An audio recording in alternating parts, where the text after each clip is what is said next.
Vida me ensinou a nunca desistir, nem ganhar, nem perder, mas procurar evoluir. Podem me tirar tudo que tenho, só não podem me tirar as coisas boas que eu fiz pra quem eu amo. Estou feliz e canto e eu vou que vou. Então, pessoal, mais uma linha aqui de direito empresarial, né? Na qual eu e você e o Zubumafu seremos alunos. A gente está falando da série Aprendendo Direito Empresarial do Zero, tá ok? E aí, como você já sabe, a gente começou pelo Código Civil, tá bom? O Código Civil, que é a Lei 10.406 de 2002.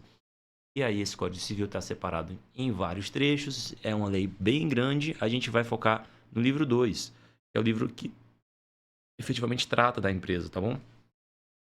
E aí, quando a gente começa a falar sobre direito empresarial, eu sempre tenho aquela sensação de que, cara, tá esquisito, parece que nada tá muito junto, tá muito colado. Você vai vendo a aula, mas parece que tá tudo muito disperso, sabe? As coisas muito esquisitas. Então, é importante entender, no começo de tudo, que o direito empresarial fala sobre a empresa. E aí, é, vai entender melhor o direito empresarial aquela pessoa que já conhece a dinâmica do empresa, né? Para entender o que a gente está falando. Então, se você não trabalhou numa empresa, não exerceu atividade de empresário, é um pouco mais difícil entender esses conceitos. Assim como também tem mais facilidade de entender o direito empresarial quem conhece os fundamentos do direito, quem já trabalhou com direito. Por isso que, para quem está aí estudando para um concurso, pode sentir que o começo de todas as matérias, especialmente em direito, é bem ruim, tá? Você fica com muita dificuldade de interpretação, você sente ali que não está entendendo muito bem o que a lei quer dizer. A lei muitas vezes tem um vocabulário bem difícil e também uma sintaxe bem diferente do que a gente usa no dia a dia. Ela não é muito clara. É, Muitas vezes ela utiliza pronomes reflexivos, né? Pronomes aí que retomam termos do texto, e aí artigos que chamam artigos, hiperlinks, etc. Então é bem complicado. Mas enfim, por que eu estou falando tudo isso? Porque à medida que a gente for evoluindo, eu quero que a gente entenda essa árvore que é a empresa, né? Cada um desses ramos e como que a lei trata de cada um desses ramos que vão evoluindo. Essa parte aqui que eu estou pintando aqui em cima foi alvo da nossa primeira aula sobre o empresário, tá ok? A gente viu o que era o empresário, especialmente na ótica dessa lei que é o Código Civil. Depois, a gente ainda deu uma olhadinha no que é a sociedade, né? Aquele conjunto de pessoas que vão ser chamados de empresários, uma sociedade empresária. Na aula passada, a gente conseguiu dar uma olhada legal sobre o estabelecimento. E agora chegou o momento de crescer um pouco essa árvore de conhecimento que a gente chama de empresa. Agora, a gente vai falar de alguns institutos complementares que a lei traz também, certo? A gente vai abrir a nossa mente, abrir o nosso conhecimento para esse trecho que fala sobre o nome da empresa, o nome empresarial e os gerentes, tá ok? Olha como é engraçado, né? A lei realmente traz aqui uma atenção especial para esses fatores que compõem a empresa. Ela traz uma atenção especial para o empresário, para o estabelecimento, para o nome empresarial. Veja, o nome empresarial é muito importante para a lei. Ela traz artigos exclusivamente falando sobre quais são os parâmetros aí que vão reger esse nome empresarial. E também vai falar sobre os prepostos, que são aquelas pessoas que foram ali é, denominadas, certo? Que foram otorgadas a elas poderes de chefia, ou então poderes que originalmente seriam apenas dos empresários, tá bom? Vamos seguindo então dentro desse ramo para entender melhor tudo isso, certo? Hoje então a gente fala do título 4 do Código Civil, nos seus capítulos 1, 2 e 3, ok? Let's go! Então, no capítulo 1, a gente fala aqui sobre o registro dessa empresa. E aí, a gente sabe que o empresário e a sociedade empresária devem, né, se registrar lá nas juntas comerciais. Mas aquelas sociedades simples devem se registrar no registro civil das pessoas jurídicas.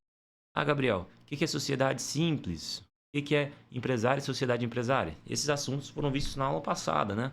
Mas basicamente, sociedade simples vai ser aquela sociedade que não exerce uma função de empresário, tá bom? Aí a gente pode ter, por exemplo, sociedades limitadas, sociedades em nome comum, né?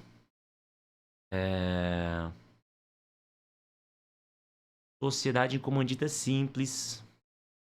Obrigatoriamente serão sociedades simples também a cooperativa e a sociedade simples em sentido estrito, tá bom? Então são esses 5 tipos de sociedades que podem ser sociedades simples. Vamos lá, seguindo em frente. A gente acabou de ver o artigo 1150. Logo em seguida, a gente vai ver o artigo 1151, tá bom? Que fala que o registro dos atos sujeitos à formalidade exigida no artigo será requerido pela pessoa obrigada em lei, pelo sócio ou qualquer interessado, ok?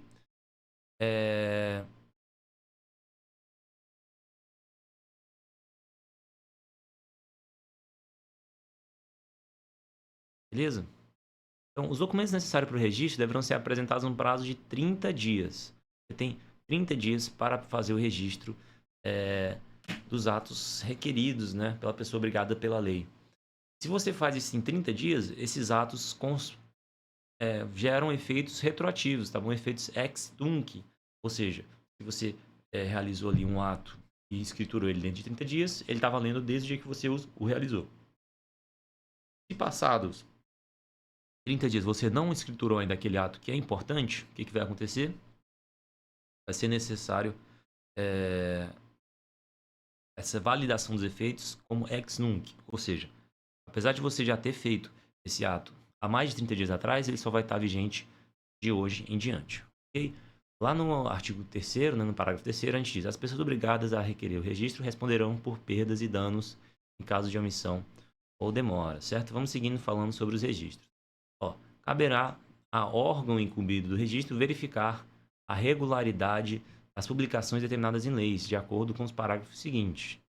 Então, salvo a exceção expressa, as publicações ordenadas nesse livro serão feitas no órgão oficial do Estado, certo? E em jornal de grande circulação. As publicações de sociedades estrangeiras serão feitas em órgãos oficiais da União, onde tiverem sucursais, filiais ou agências. E o anúncio de convocação de assembleia de sócios será publicado pelo menos 3 vezes, devendo mediar entre a data e a primeira e a isenção o prazo mínimo de 8 dias para a primeira convocação e 5 dias para as convocações posteriores. Aqui ele traz, né, um pouquinho da questão da publicidade sobre esses atos registrados nas juntas, né? Então, o órgão incumbido do registro verifica a regularidade das publicações determinadas na lei de acordo com o disposto nos parágrafos desse artigo. As publicações ordenadas no livro do registro serão feitas tanto no órgão oficial da União quanto em jornal de grande publicação, certo? Vamos lá para o artigo 153. Cumpre a autoridade competente verificar a autenticidade e a legitimidade do signatário do requerimento, ok? Tem como fiscalizar as observações das pressões legais concernentes aos atos e aos documentos apresentados. Parágrafo único. Das irregularidades encontradas, deve ser notificado o requerente que, se for o caso, poderá saná-las obedecendo às formalidades da lei, certo? Então, a autoridade vai analisar aquela documentação, basicamente isso, né? E se for possível sanar, ela notifica o requerente para poder sanar esses vícios. O ato sujeito a registro, vamos seguindo em frente. O ato sujeito a registro, ressalvadas as disposições especiais da lei, não pode ser oposto antes do cumprimento das respectivas formalidades, salvo prova de que este o conhecia. O terceiro não pode alegar ignorância desde cumpridas as referidas formalidades. Ou seja, se de repente tem um ato que eu deveria ter registrado, né? Vamos dizer o seguinte, um exemplo aí, né? Vamos dizer que eu alienei meu estabelecimento e eu devia ter, né, feito isso, publicado isso na junta comercial. Aí eu vou usar esse fato, né, como uma prova para terceiro, né? Que eu vou chegar no juiz ou em algum canto e falar: nossa, eu alienei meu estabelecimento. Eu não posso fazer isso enquanto ele não tiver devidamente colocado lá na junta comercial, ok? Não posso fazer. Vou ter que primeiro divulgar isso lá na junta comercial, publicar isso da junta comercial dentro do cumprimento das formalidades que são necessárias para depois poder trazer a terceiro o fato de que eu alienei meu estabelecimento, que eu fiz um trespasse, que eu estou fazendo usufruto ou arrendamento, certo? Esses são os textos da lei sobre o registro, tá bom? Vamos de frente aí, vamos em frente. Segundo, a lei vai falar aqui sobre o nome empresarial. Olha que interessante. Então, a gente está falando aqui sobre o nome empresarial, né? O nome que a empresa vai usar para as suas atividades. Qual vai ser o nome desse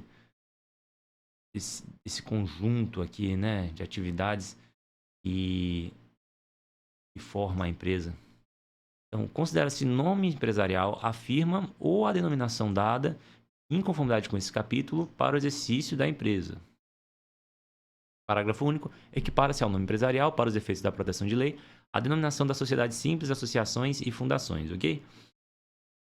Vamos lá para o próximo artigo, que é o artigo 1156. O empresário opera sobre firma constituída por seu nome completo abreviado, aditando-lhe, se quiser, a designação mais precisa da sua pessoa ou gênero de atividade. Então, o empresário vai ter que operar sobre firma. Lembrando que firma é o nome dele, né? Por exemplo, meu nome é Gabriel Correia, a minha firma seria Gabriel Correia, certo? Empresário individual.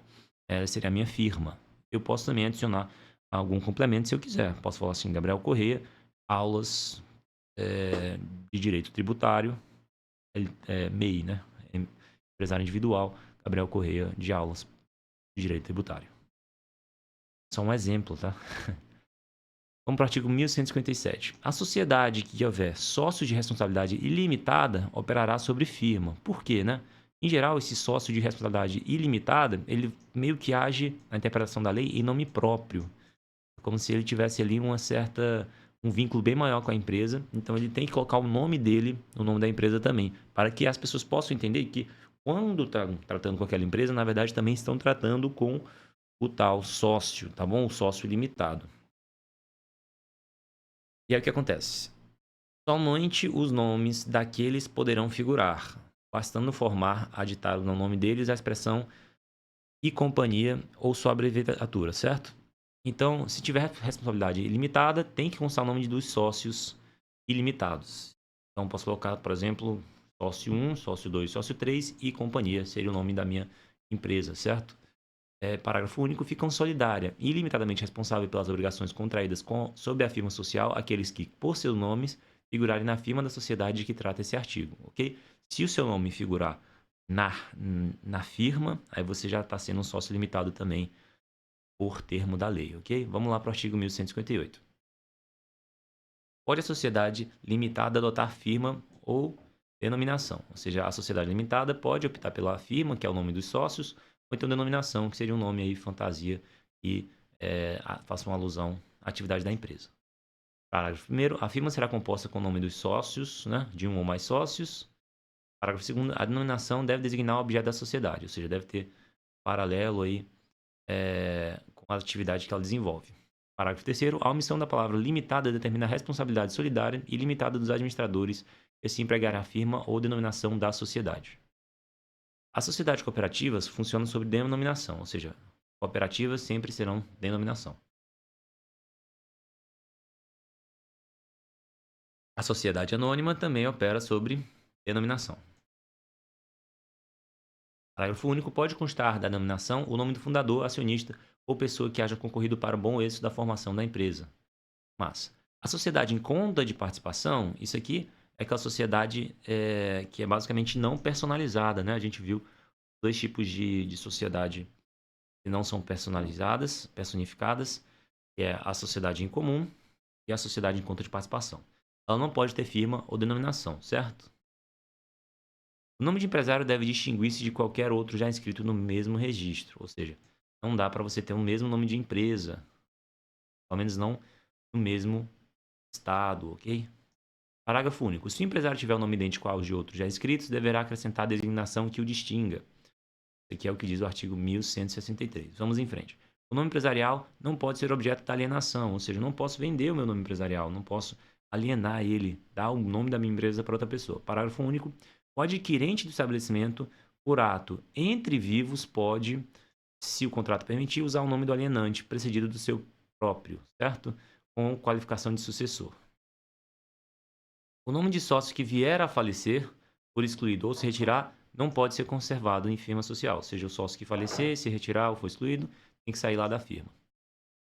As inscrições do empresário asseguram o uso exclusivo do nome nos limites do respectivo estado. Então é parecido com aquele artigo que a gente já viu, que só vai ter um nome empresarial por estado, certo? Parágrafo único. O uso previsto nesse artigo estender-se-á a todo o território nacional, se registrado na forma especial, certo? Então dá para você garantir também seu nome em todo o território nacional, se você for lá e registrar na forma da lei especial, para garantir aí o seu nome empresarial. Próximo artigo. Cabe ao empresário, a qualquer tempo, ação para anular a inscrição de nome empresarial feita com violação a contrato. Próximo artigo. A inscrição do nome empresarial será cancelada a requerimento de qualquer interessado quando cessar o exercício da atividade para que foi adotado, certo?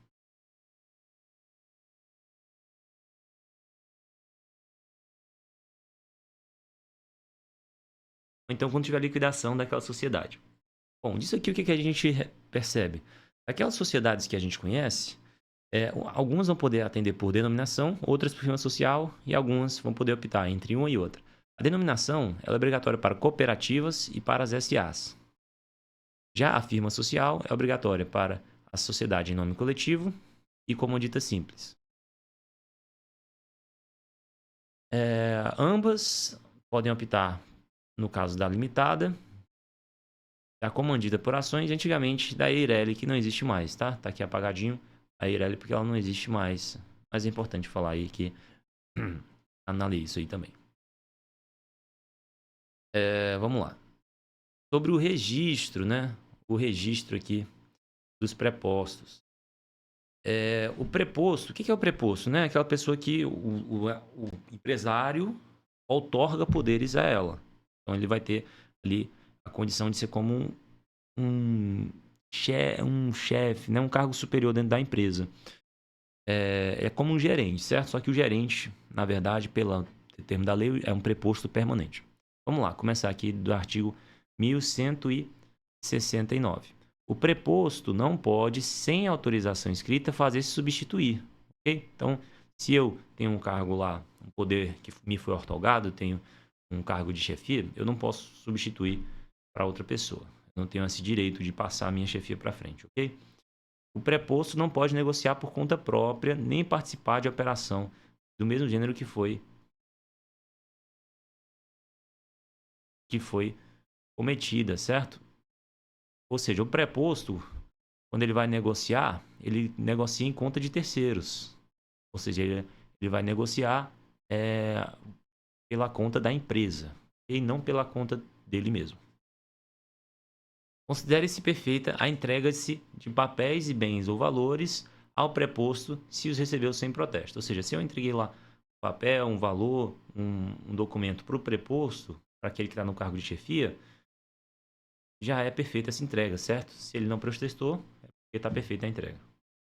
Vamos lá falar sobre o gerente. O que tem o gerente? A lei fala que considera-se gerente o preposto permanente no exercício da empresa, ou seja, aquele chefe, aquela pessoa que está num cargo de liderança de forma permanente, na sede ou na sucursal, filial ou agência, ok? Vamos para o próximo artigo aqui. Agora a gente começa o artigo 1173. Quando a lei não exigir os poderes especiais, considera-se o gerente autorizado a praticar todos os atos necessários ao exercício dos poderes que lhe foram outorgados, certo? Então o gerente pode fazer tudo aquilo que está dentro da sua competência, exceto se a lei estipular que ele não pode. Na falta de estipulação diversa, consideram-se solidários os poderes conferidos a dois ou mais gerentes. A limitação contida na outorga de poderes depende do arquivamento e averbação do instrumento no Registro Público de Empresas Mercantis. Ou seja, se eu quero dar poderes a um gerente e dizer o seguinte, mas seus poderes são limitados. Vamos dizer que eu diga que um gerente está autorizado a fazer contratos em nome da minha empresa, certo? Ele vai poder fazer contratos ali de locação, contratos com fornecedores, vários tipos de coisa. Mas eu falo, olha, você vai poder assinar contratos com vários fornecedores, exceto com os fornecedores, por exemplo, de máquinas, de maquinários. Você não tem esse poder. Você tem poder para fazer vários tipos de contrato, mas contratos em relação a máquinas e equipamentos você não vai poder fazer. Então, eu vou precisar notificar lá no Registro Público de Empresas Mercantis que aquele gerente não está autorizado a comprar máquinas e equipamentos em nome da empresa, tá bom? Isso tem que estar registrado. Então, quando você contrata um gerente, né, é importante que você comunique lá no Registro Público de Empresas Mercantis quais são os poderes que realmente foram otorgados a eles. Vamos seguindo em frente. O preponente responde com o gerente pelos atos que o gerente pratique, tá?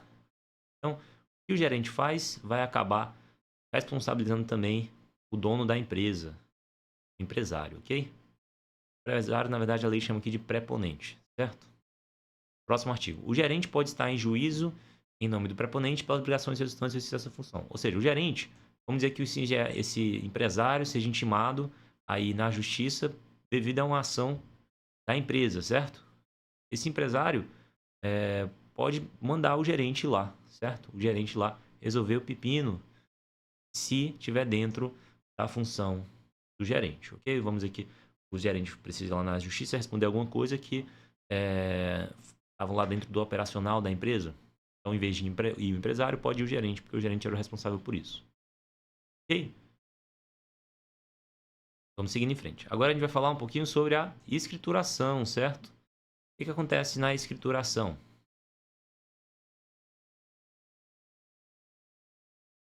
Ó, o empresário e a sociedade empresária são obrigados a seguir um sistema de contabilidade, certo?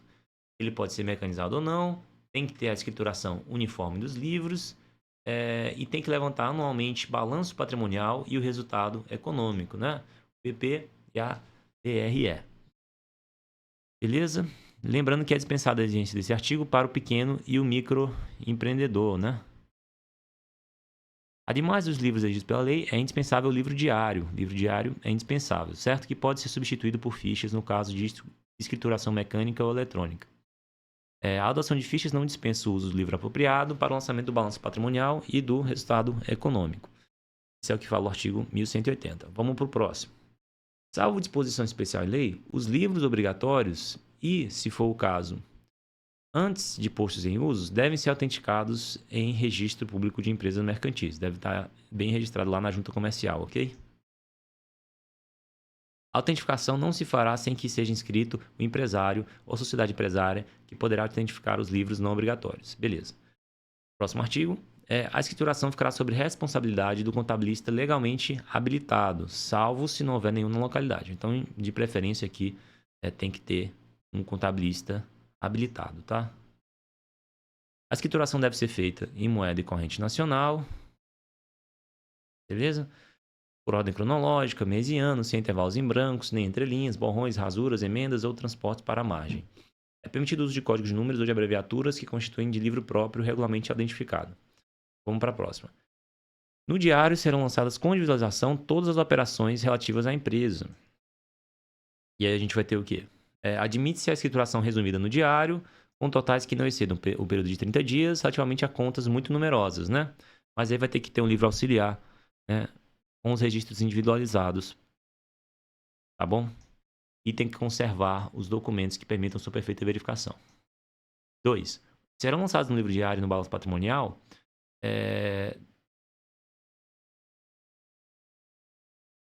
no diário serão lançados o balanço patrimonial e o resultado econômico, certo?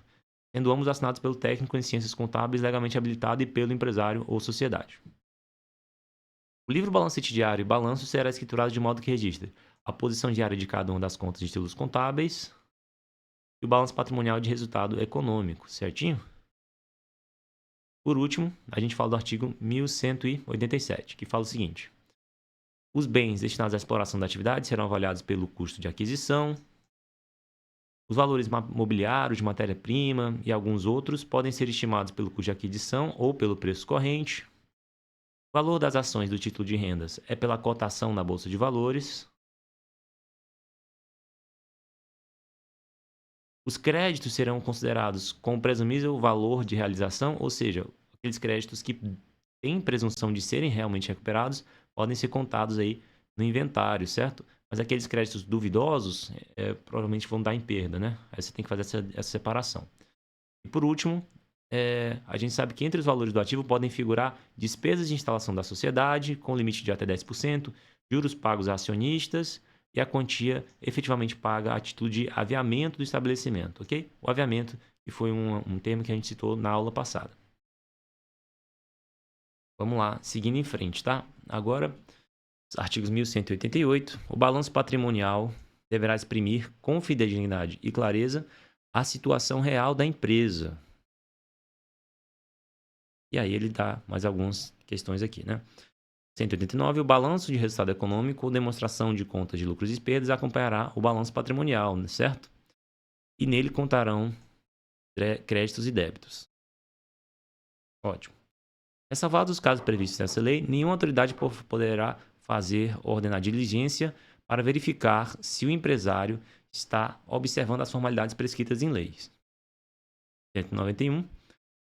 O juiz só poderá autorizar a exibição integral dos livros e papéis da escritura com questões relativas à sucessão, comunhão ou sociedade ou em caso de falência. 1192. Recusada a apresentação dos livros, então se o empresário recusar a apresentar seus livros, eles podem ser apreendidos judicialmente e terá se dado como verdadeiro o que foi alegado contra o empresário, certo? Que não quis mostrar seus livros. 1193. As restrições estabelecidas nesse capítulo ao exame da escrituração, em parte ou por inteiro, não se aplicam a autoridades fazendárias. Isso é muito importante, né? Deve cair bastante em prova aí. Não se aplica não se aplica restrição a autoridades fazendárias. Os auditores podem sim olhar os livros, certo, contábeis das empresas, sem prejuízo ao que está escrito aí no restante da lei. O empresário e a sociedade empresária são obrigados a conservar em boa guarda toda a escrituração enquanto não houver prescrição ou decadência, ok? Então isso aqui a gente já sabia até mesmo de outros direitos, direito tributário, etc. A disposição desse capítulo aplicam-se às sucursais, filiais ou agências, tudo, né? Todas as empresas que estiverem no Brasil, inclusive sociedade com sede em países estrangeiros, certas sociedades estrangeiras aí, ok? Então, cara, a gente viu uma porrada de coisa agora, muita coisa mesmo. Como você vê, a lei é bastante esparsa, né? Eu acho que ela vem trazendo assim, ela lança ideias, lança conceitos que, na minha cabeça, muitos não são bem grudados. Não dá para contar muito bem uma historinha por trás de tudo isso. É lógico que deve ter um motivo maior para tudo isso que a gente está falando, né? Deve ter um motivo maior para tudo isso que a gente está falando. Porém, o mais interessante é que, com o passar do tempo, esses conceitos fiquem mais claros na nossa cabeça e a gente efetivamente consiga entender o que é uma empresa e por que a lei fala aí cada um desses artigos. Hoje em dia, eu já acho bem mais natural ler esses artigos e achar que eles fazem sentido, achar que cada um conversa com o outro. No começo, eu não entendia, certo? Agora, já estou entendendo melhor esse ramo aqui da empresa que fala sobre os institutos complementares. O nome empresarial, o gerente e os prepostos. Seria interessante fazer um resumo aqui, né? Em relação ao nome empresarial, dá para a gente lembrar que ele tem que ser único no estado e ele pode até ser único no país, desde que seja feito conforme lei especial. É importante falar que esse nome também pode ser firma ou denominação. Sendo firma o nome de um dos sócios, né? E denominação o nome relacionado ao objeto social. Esse nome não pode ser objeto de alienação, a não ser que seja feito alienação do estabelecimento todo, certo? E aí tem uma série de outras coisas, né? As sociedades que vão poder usar firma, as sociedades que vão poder usar denominação e por aí vai. Em relação aos gerentes e prepostos, a gente sabe que, em geral, o que a lei traz aqui é que o empresário vai responder pelo ato dos gerentes, ok? Se ele concedeu poderes lá a um gerente, a um preposto, ele vai responder com o gerente. Mas também existem casos em que o gerente, em atos culposos, vai responder perante o empresário, certo? Pelo que ele fez.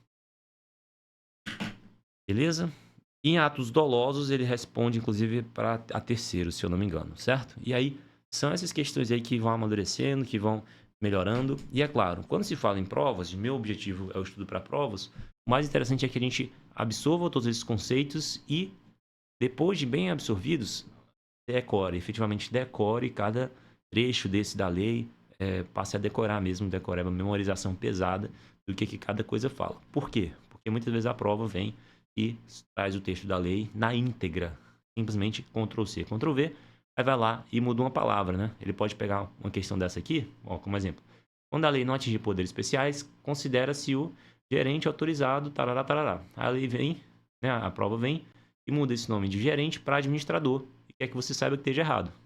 Esse é o tipo de desafio que a gente está enfrentando hoje nas provas de concurso pelo Brasil, ok? Então, isso é o começo do entendimento dessa matéria, mas posteriormente vai ser necessária uma base aí de memorização bem intensa, tá bom? No mais, tudo de bom. Essa foi uma linha aqui bacana para nós e estou feliz de estar aprendendo bastante. Vamos em frente.